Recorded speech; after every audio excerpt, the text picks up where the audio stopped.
Any of the conversations look like two-camera shots. Did you have two cameras? Nope.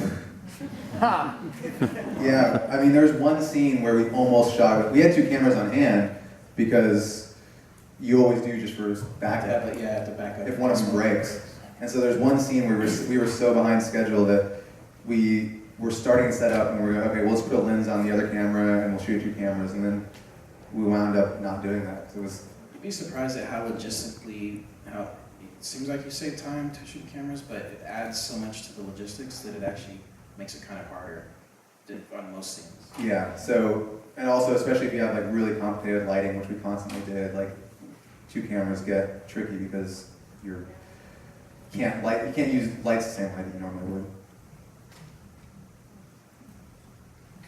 You guys working on now? We're working on a bunch of scripts and what? I've been working. All I'm doing now is working on the next thing, and all of a sudden I'm blank.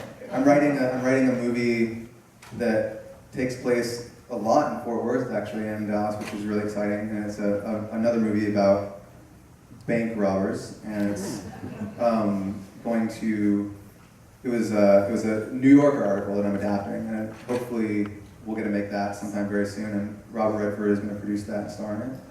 And then I'm writing another movie to make with Casey, and that, one of those two will hopefully happen first. And then James is writing a script that he's going to direct, and that also is all set in Fort Worth. And so there's, we've got a bunch of different things we're working on, and hopefully by January of next year we'll be full steam ahead on a couple of them.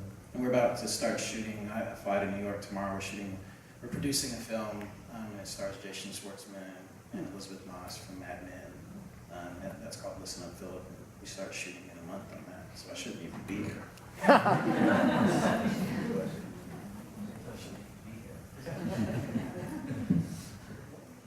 What's the status of the Citizen Theater, Jane? Oh, good question. Citizen Theater is still in the works. We're just trying to raise that good old private equity. So if anybody's got some money, see me after. Well, thank you all. Oh, Yeah, sorry. I just want to ask where this came from. What idea did you start with? Where did you get the idea for this film?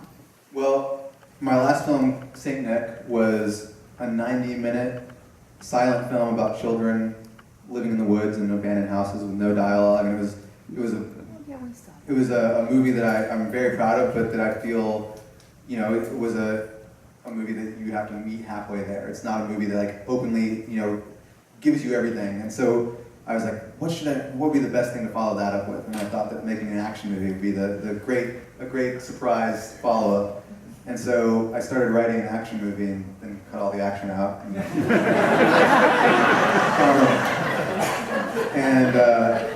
And it was I wanted to do something that was, I love outlaw mythology. I love American folklore and the outlaw mythology of that.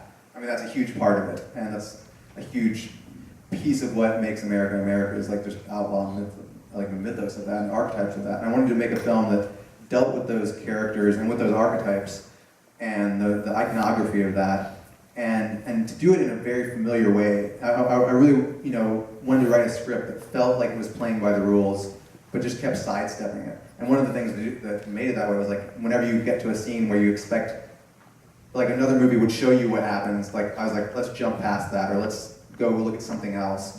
Let's never see the guy break out of jail. Let's never see what they actually did. Let's start where most movies end and just go from there and make this a very, I always described it like if I could break it down to one shot, it's like a wide shot of a landscape, then it just pans over to a close-up of somebody's face.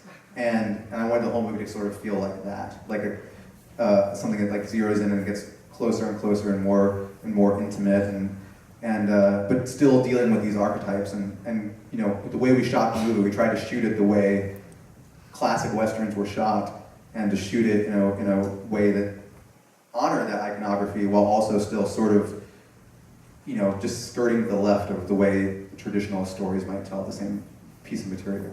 So anyway, that was where it all came from, and it pretty much, yeah, what I wrote, the first draft, is pretty much what we shot, except the original version, every single person died. Except the little girl. On the casting, I was trying to think of the name of the movie and I can't remember it, but Casey Affleck, I love Casey Affleck. I mean, did you get him kind of based on the movie that he was in about the outlaw Jesse James? Yeah. To be honest, like we both loved Casey Affleck since Good Will Hunting, when he sort of steals the show in his little cameo, and then there's a movie called Jerry that he did with Gus Van Sant that he and Matt Damon star in, and I loved that movie. It was a huge influence, and so I've always liked him. I always thought he was just terrific, and wanted to see him in bigger movies. And Assassination of Jesse James is, I think, a masterpiece, and a sort of a unheralded masterpiece, and he, deserved the Oscar nomination that he got for that. And I think it's an amazing performance. And if you haven't seen it or haven't seen it lately, it's worth watching immediately. But he's never really played like a leading man. He did Gone Baby Gone, but other than that, he's never been a leading man. And I love the idea of casting people against type. And I wanted to get, I like watching Casey Affleck, and I like listening to his voice when he talks. And I was like, well, why not put him in the lead role of a movie in that case? So I didn't write the movie for anybody in particular, but when we had the opportunity to start casting it, he was the first person I wanted to meet with, and was indeed the very first actor that I met with. And he wrote me an email the next day and said that he wanted to do it, and that was pretty much that. Yeah, that's one of the moments when things really felt real, when we went and had lunch with Casey. We were like,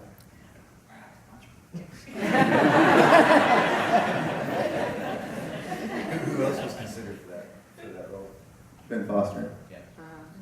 But, I met with all these, with a bunch of actors, but Casey and Ben were the first. And I always would meet with them thinking like, okay, maybe they'd be right for this part, or maybe they'd be right for that part. And when I met with Ben, I just felt that he was, again, I wanted to put him against type, because he always plays these crazy, intense weirdos. But in person, he's so nice and so gentlemanly. And I was like, well, he should play the nice guy in this movie. And he went to Midland and lived with a house full of sheriffs for like 2 weeks. Like, it was a family of sheriffs. They were like 3 generations of sheriffs. He bought a truck, a big old Texas truck, drove to Midland, and lived with sheriffs. That was his research.